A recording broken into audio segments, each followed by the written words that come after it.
Hello everyone. आज की कहानी है विमलेश त्रिपाठी द्वारा लिखी हुई एक चिड़िया, एक पिंजरा और कहानी।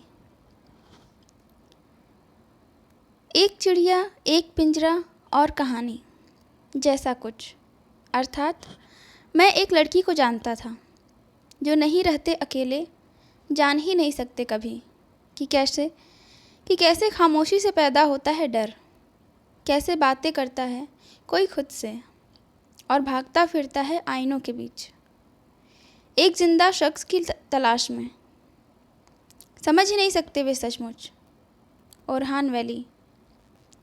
पूर्व कथन अर्थात एक भूमिका जो ज़रूरी नहीं थी। पता नहीं आप इसे किस तरह लेंगे, लेकिन सच मानिए बेहद संकोच के साथ ही यहाँ कुछ बातें कह देना मुझे बेहद ज़रूरी लगा। सही मायने में इस कहानी को बिल्कुल इस तरह शुरू नहीं होना था। इसे भी वैसे ही शुरू होना था जैसे कि अक्सर कहानियाँ शुरू होती हैं। मसलन कह लीजिए कि कुछ ऐसी शुरुआत कि एक ज़माने पहले एक लड़की को जानता था मैं नहीं जानता कि आप इस पर विश्वास करेंगे या नहीं, कि अक्सर लोग किसी और की स्मृति अपने जहन में सजाकर भले न रखें। कोई एक तो होती ही है जो समय के सरपट भाग जाने के बाद भी अपने निशान छोड़ जाती है।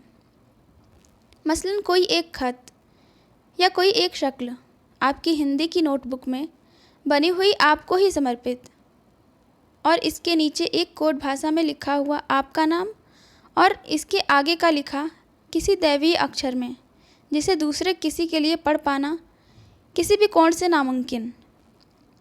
लेकिन सब कुछ के तयशुदा होने के बावजूद मैं ऐसा नहीं कर सका, मतलब न लिख सका।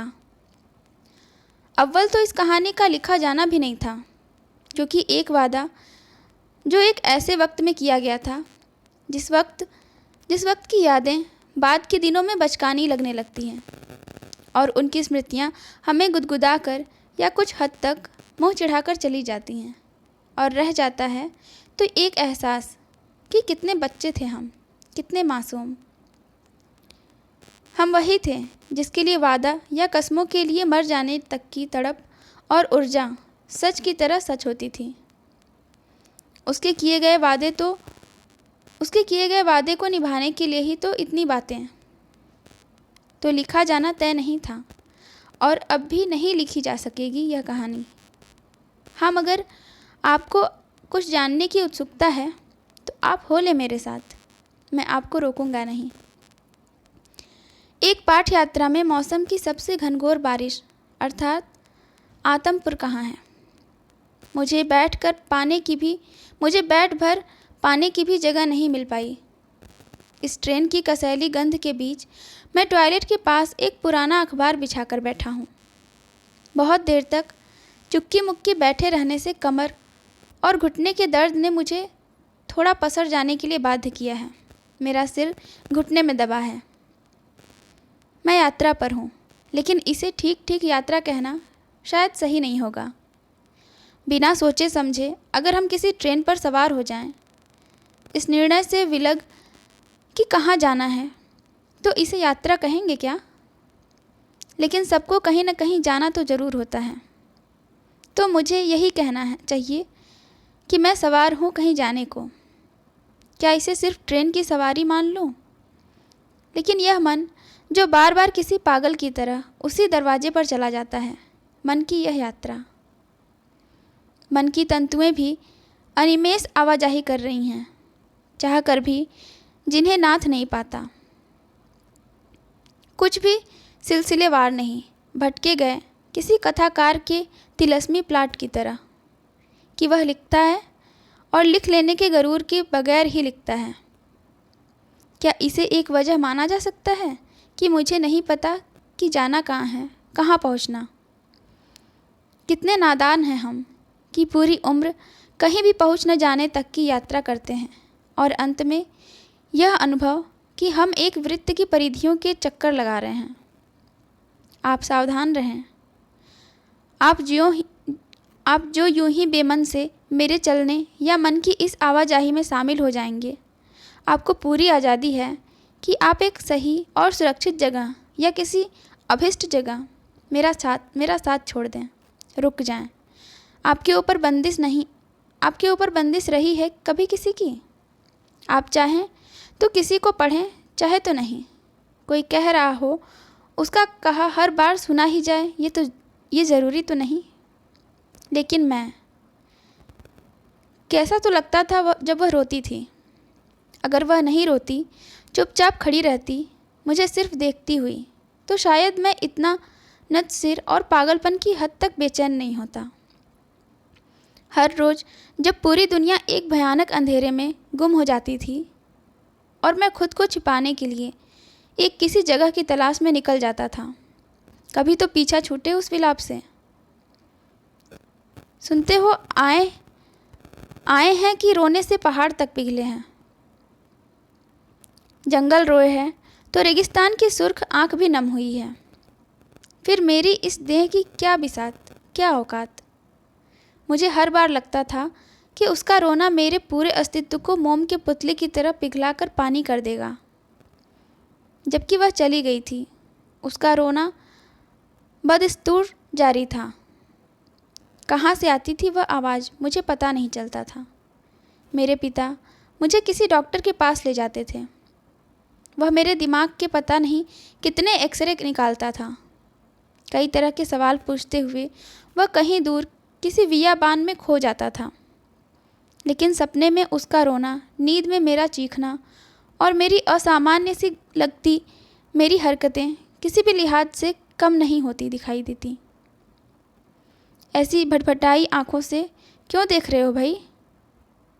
सुनना है तो सुनो, अगर सुनने का नहीं मन है तो जाओ दरवाजे पर शिखर की एक पुड़िया खा लो। दिमाग में हवा लगने दो। तुम अगर न भी सुनो तो कोई भी न सुने, तब भी यह सब तो कहना ही है मुझे। तुमसे नहीं तो खुद की ही किसी प्रतिछाया से मैं कहूँगा ही। बाद में तुम चाहो तो एक भद्दी गाली दे लेना मुझे, और शिखर का पूरा पिच थूक कर अपनी बोरियत निकाल लेना। सच कहता हूँ, मुझे बुरा नहीं लगेगा। एक दिन का वाक़या आपको बताऊँ। उस दिन मैं बेहद खुश था। आपको यकीन नहीं होगा कि मैं भी कभी खुश रहा करता था, जैसे बच्चे हुआ करते हैं, एक कागज़ पर कोई टेढ़ी मेढ़ी आकृति बनाकर, कि जैसे दुनिया का कोई नायाब चित्र बना गए हों।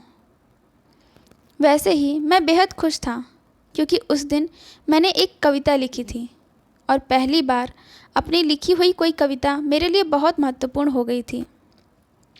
आप विश्वास नहीं करेंगे कि वह कविता उसी के लिए लिखी गई थी। अब तो वह कविता मुझे याद भी नहीं। आपकी भी रुचि इसमें नहीं होगी। वाकया यह कि वह आई थी और रोज़ के आने से ज़्यादा आई थी। शायद यह इसलिए भी हो कि रोज़ घर में आती थी और उसका आना मेरे मन के घर में नहीं होता था। वह रोज़ से ज़्यादा सुंदर लग रही थी। यह मन में सुंदर लगना तो हो सकता था। उस दिन वह भी खुश थी। शायद यह मन में खुश होना था। उसके काले चेहरे पर एक अजीब तरह की चमक थी। पता नहीं वह चमक सचमुच की थी या मेरी खुशी की चमक धीरे से उसके चेहरे पर आकर बैठ गई थी। मैं कुछ ठीक तरह से नहीं कह सकता। उसका नाम रश्मि था। उसके पिता और सौतेली माँ हमारे ही मकान में किराए की एक कोठरी में रहने आए थे। पिता सौतेला था या माँ, तब ठीक से मालूम नहीं था। वह कई बार उदास होकर आती थी मेरे घर, तब और ज़्यादा जब मेरी माँ इलाहाबाद से यहाँ रहने आ जाती थी। अपनी पढ़ाई के कारण मुझे अक्सर यही रहना पड़ता था, लेकिन लगभग हर समय मेरा ध्यान रखने के लिए माँ चली ही आती थी। उनका जाना तभी होता था जब इलाहाबाद में रिश्तेदारों के यहाँ कोई ख़ास अवसर हो या ऐसे समय जब उनका इलाहाबाद में रहना बेहद ज़रूरी हो। लेकिन ये सारी बातें बहुत महत्वपूर्ण नहीं हैं। उनका आना और आँख में उदासियों के सैकड़ों परतें चढ़ाकर मेरे घर की एक एक दीवार को घूरना ज़्यादा महत्वपूर्ण था। वह कई बार अलमारी में सजी किताबों की ओर देखती थीं, हसरत भरी नज़रों से, और उसके बाद एक ऐसी निगाह से मुझे देखती थीं जैसी निगाह से उसके जितनी उम्र की लड़की मेरे जितनी उम्र के किसी लड़के को देखती है। अब मैं सोचता हूँ कि उसके देखने को मनोवैज्ञानिक तौर पर असामान्य ही कहा जाना चाहिए। उसके कपड़े कई कई दिनों तक एक ही रहते, बाल बिखरे बिखरे, और चेहरे पर धूसर सा कुछ छाया रहता हमेशा। वह घर की चीज़ों से दूर दूर रहती, और मैंने ध्यान दिया था कि अम्मा ने उसे कभी भी रसोई घर में जाने न दिया। वह घर के बरामदे में ज़मीन पर ही बैठी रहती थी। मैं आते जाते उसकी निगाह से बचता सा भी उसे देख लेता था। उसका रंग सांवला था, नैन नक्श तीखे। उसे सुंदर नहीं कहा जा सकता, लेकिन न चाहते हुए भी मेरी आंखें अनायास ही बार बार उस ओर चली जाती थीं। अम्मा जब भी इलाहाबाद जाती तो यह हिदायत ज़रूर देकर जाती, घर का सामान इन्हें न छूने देना। उनका मतलब उन 3 लोगों से होता जिनमें वह लड़की भी शामिल थी। अच्छी लड़की है, पर जाती तो उसकी दूर रहना।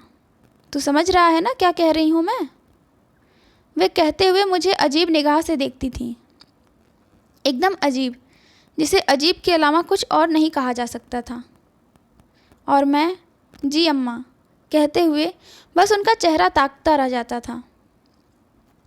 कई बार मैंने सोचा कि उस लड़की से पूछूं, सुनो, तुम्हारा नाम क्या है? इस पूछने में उसकी जाति के बारे में पूछना भी शामिल होता, लेकिन क्या सिर्फ इसलिए कि माँ उसकी जाति बताते बताते रह जाती थी और दूसरे रहने की नसीहत देके चली जाती थी, या कि उस पूछने में पता नहीं कितना कुछ छुपा होता। लेकिन यह पूछने का साहस शुरू दिनों में तो मुझसे हुआ ही नहीं। तब आंखें कहती थीं और आंखें ही सुनती भी थीं, और उसका भी एक लंबा सिलसिला।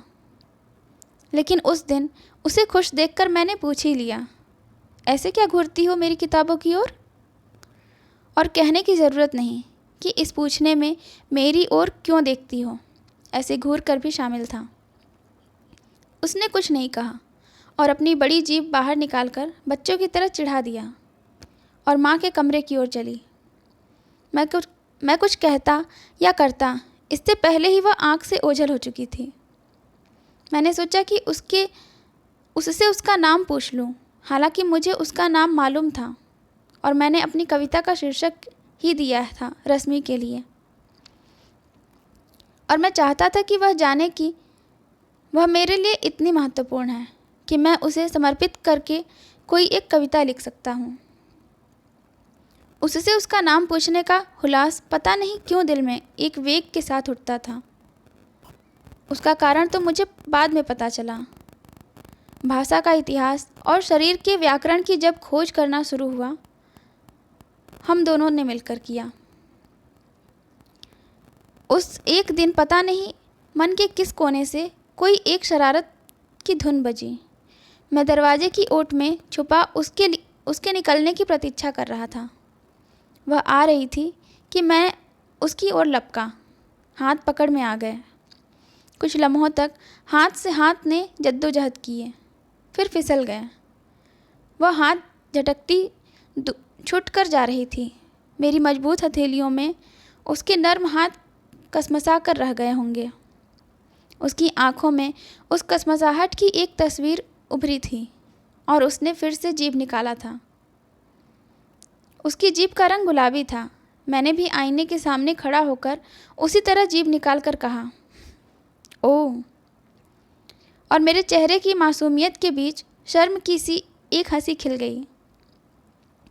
यह पहली बार था कि मैंने इस तरह किसी लड़की का हाथ पकड़ा था कि मेरी उंगलियों के रक्तिम निशान उसकी कलाइयों पर उगाए थे। आतमपुर आ गया है क्या? अच्छा ठीक है, यह कोई टुटपुंजिया स्टेशन होगा। प्लेटफॉर्म नहीं दिख रहा, जंगल में रुकी पड़ी है ससुरी। शायद किसी ने वैक्यूम किया है। अच्छा बताओ तो, यह मन जो भाग रहा है बदहवास, उसको भी वैक्यूम किया जा सकता है क्या? किसी को आता है तो करे ना भाई, मेरे दिमाग की नसें फटती जा रही हैं। आतमपुर अभी कितनी दूर है भाई? आगे बताता हूँ, सब्र करो, जरा सुरती मुझे भी।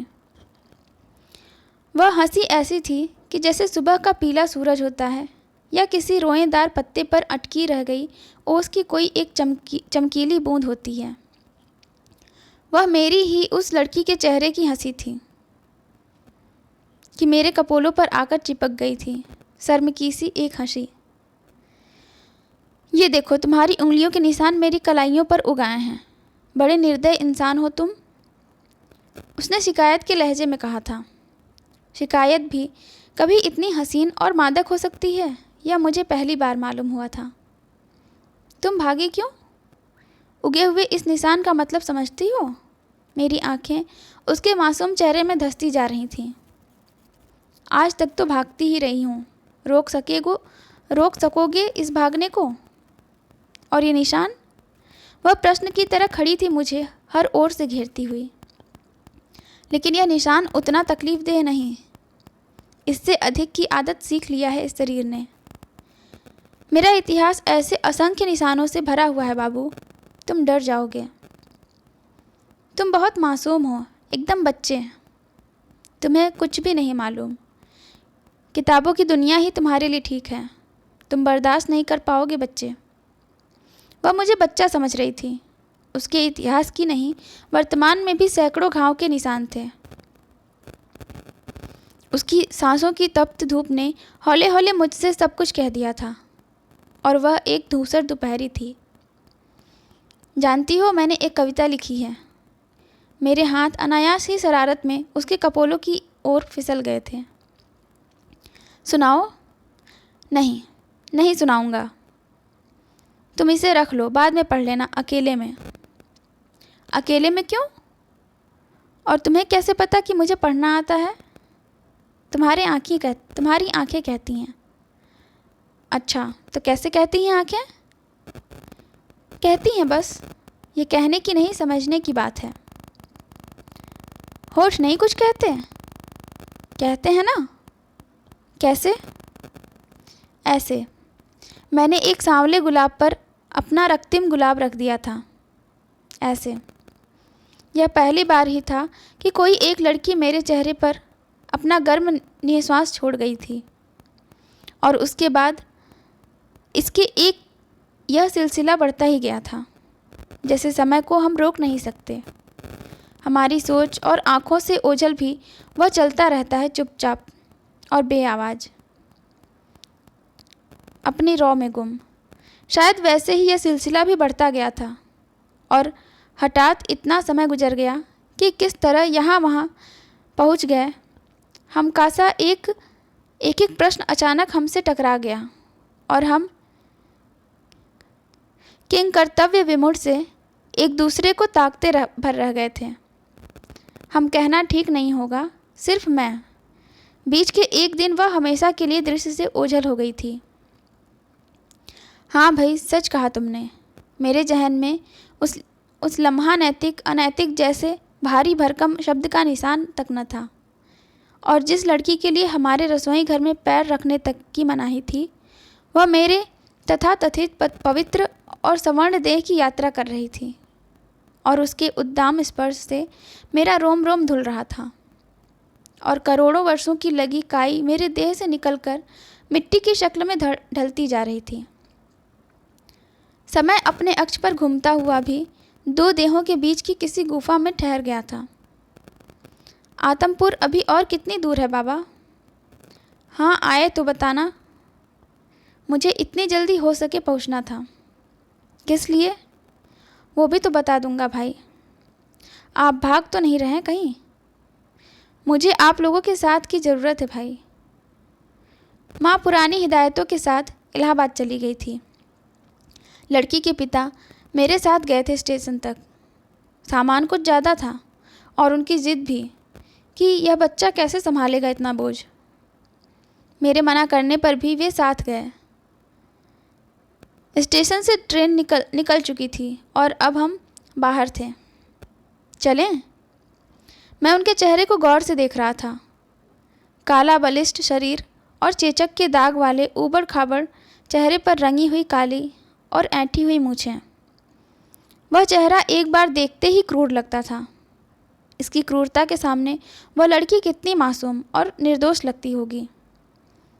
मैं घर तक जाने वाली बस को आती हुई देखने लगा। आप जाएं, हमारा कुछ काम है यहाँ, हम बाद में आ रहे हैं। उनकी आवाज़ भी कुछ कर्कश। मैं कुछ हड़बड़ी में घर तक जाने वाली बस पर सवार हो गया। मैं जल्दी जल्दी घर की सीढ़ियाँ चढ़ रहा था। चप्पलों की आवाज़ कुछ तेज़ थी, जानबूझ। मुझे मालूम था कि नीचे के कमरे में वह कहीं होगी और इस तरह उसे मेरे लौट आने की सूचना मिल जाएगी। लेकिन वह नहीं आई। पूरी शाम बीत गई, रात बीत गई और फिर दिन उगा। रात में एक देखे सपने की हल्की झिलमिलाहट थी। एक क्रूर राक्षस अट्टहास करता एक लड़की के पीछे भाग रहा था। लड़की भागते भागते थक चुकी थी और उसकी सांसें फूल चुकी थीं। दौड़ते दौड़ते वह जमीन पर धम्म से गिरकर निढाल हो गई थी। वह क्रूर राक्षस एक पल में उसके करीब पहुंचा था और उसकी देह पर सवार हो चुका था। लड़की जितनी तड़फड़ाती थी, उस राक्षस की कसावट उतनी ही मजबूत होती जाती थी। अंततः वह थक गई थी और चिल्लाई थी, बाबू बचाओ। यह सब पता नहीं कैसे मेरे सामने हो रहा था और अचानक वह लड़की रश्मि के चेहरे में बदल गई थी और वह राक्षस काली ऐंठी हुई मूँछों वाले उसके बाप की शक्ल में। मैं बेतहासा दौड़ा था कि मेरे कदम किसी कांटेदार रस्सी के भंवर में फंस गए थे और मैं धड़ाम से ज़मीन पर जा गिरा था और बेहोश। और यह अजीब ही था कि सपने में मैं अपनी बेहोशी को देख रहा था। मैं अपनी बेहोशी में निसहाय था और मेरी बेहोश आँखों के सामने एक ऐसी अनहोनी घट रही थी जिसकी कल्पना तक करना हमें एक आत्मग्लानि और अपराध बोध से भर देता है। लेकिन तब यह सपना मेरे लिए अर्थहीन था, जैसे और सपने होते हैं, अपने होने में भी न होने की तरह। सपने की बेहोशी में मैं किसी महीन मगर प्रभावशाली आवाज़ को अपने आसपास गूंजता सा महसूस कर रहा था। अपराध और वारदात का यह सिलसिला इस 21वीं सदी में भी जारी है।